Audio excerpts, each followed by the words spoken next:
제57회 임시 국무회의를 시작하겠습니다.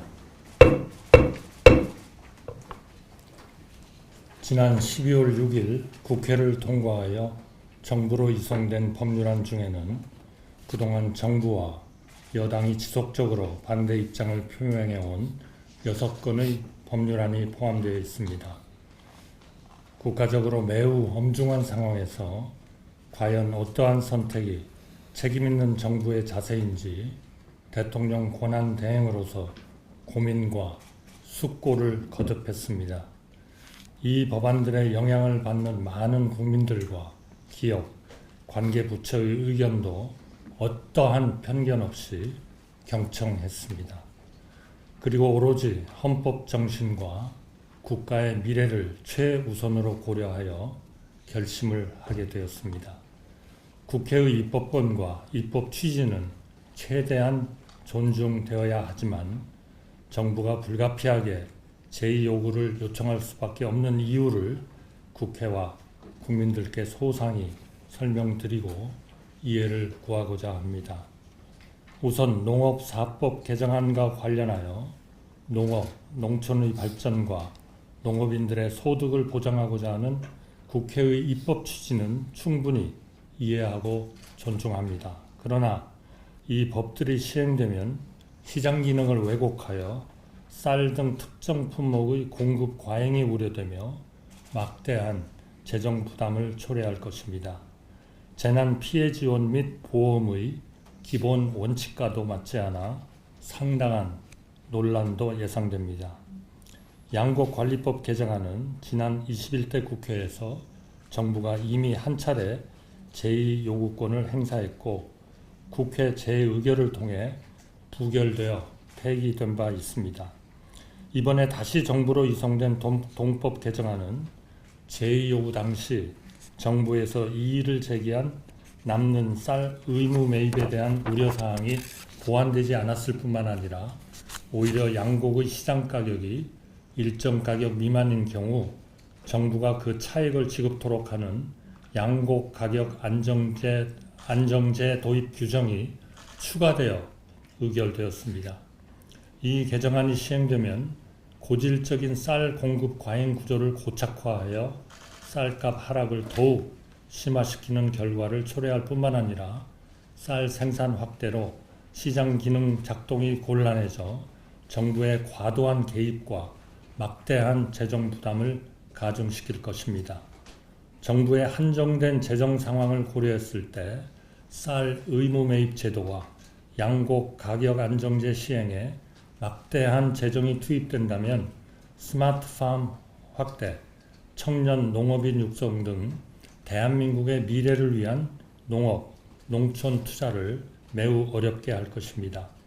이에 정부는 이번 개정안에 대한 대안으로 농업계 등 각계의 의견을 수렴해 한국형 농업인 소득 경영 안정 방안을 마련하였으나 국회에서 충분한 논의와 타협 없이 이번 개정안이 통과되어 매우 안타깝게 생각합니다.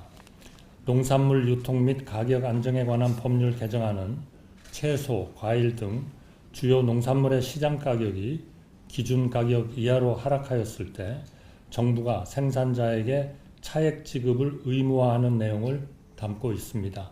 이 개정안 또한 양곡관리법 개정안과 같은 부작용이 우려됩니다.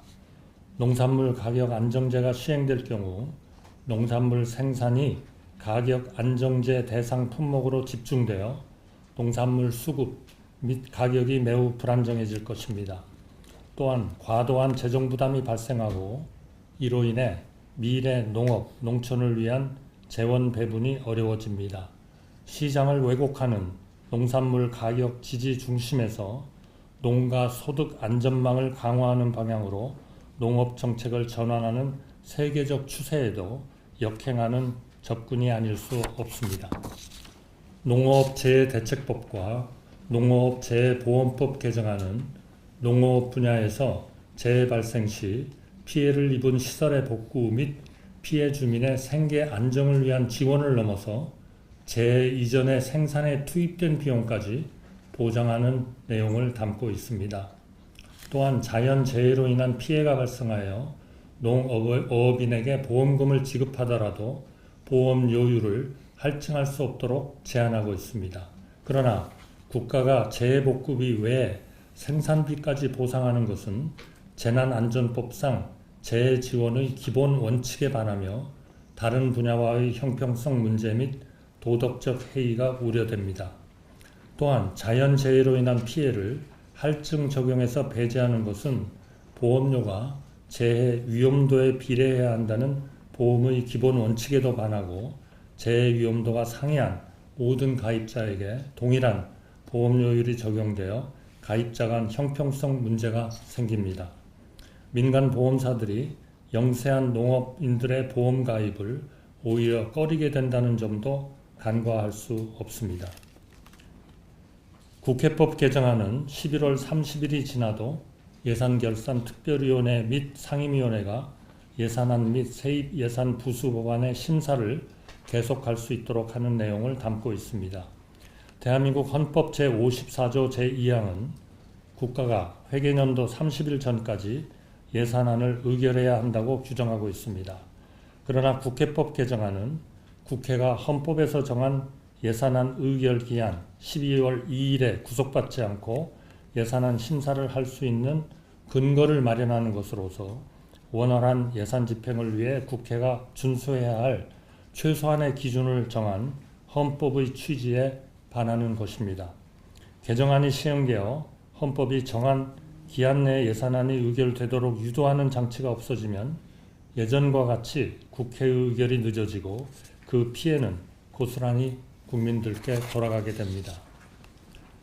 국회에서의 증언 감정 등에 관한 법률 개정안은 동행명령 대상 증인의 범위를 국정감사와 국정조사에서 중요한 안건심사 및 청문회까지 확대하고 증인, 참고인 등이 개인정보 보호, 영업비밀 보호 등의 이유로 자료 제출 등을 거부할 수 없도록 명시하고 있습니다. 우리 헌법은 국민의 기본권을 제한하는 경우 입법 목적의 달성을 위한 최소한의 범위여야 한다고 명시하고 있습니다. 그러나 중요한 안건 심사와 청문회까지 동행명령 제도를 확대하는 것은 헌법상 비례의 원칙과 명확성의 원칙을 위반하여 국민의 기본권인 신체의 자유를 침해할 소지가 큽니다. 또한 어떠한 이유로도 국회의 자료 제출 요구 등에 거부할 수 없도록 하여 헌법상 권력 분리 원칙에 반하여 개인정보 결정권 등 사생활의 비밀과 자유를 침해할 우려가 큽니다. 기업 현장에서도 핵심 기술과 영업 비밀 유출 가능성을 크게 우려하고 있습니다. 어느 때보다 정부와 여야 간 협치가 절실한 상황에서 국회 6개 법안에 대한 제의를 요구하게 되어 마음이 매우 무겁습니다. 그러나 정부는 헌법 정신과 국가의 미래를 최우선으로 하는 책임 있는 결정을 하지 않을 수 없습니다. 여야와 정부를 떠나 대한민국의 미래를 생각하고 국민을 위하는 마음은 하나일 것입니다. 그러나 그리로 가는 길에 대해서는 각자가 처한 위치나 상황에 따라 생각의 차이가 있을 수 있습니다. 대화와 타협을 통해 이러한 차이를 극복하고 모두를 위한 해법을 찾을 수 있도록 국회와 정부가 함께 노력하는 것이 절실하다고 생각합니다. 오늘 국무회의를 거쳐 정부가 제의 요구하는 법안들에 대해 국회에서 다시 한번 심도 있게 논의하고 바람직한 대안을 모색해 주시기를 간절히 호소드립니다. 정부도 전향적이고 허심탄회한 자세로 적극 참여하고 지원하겠습니다. 감사합니다.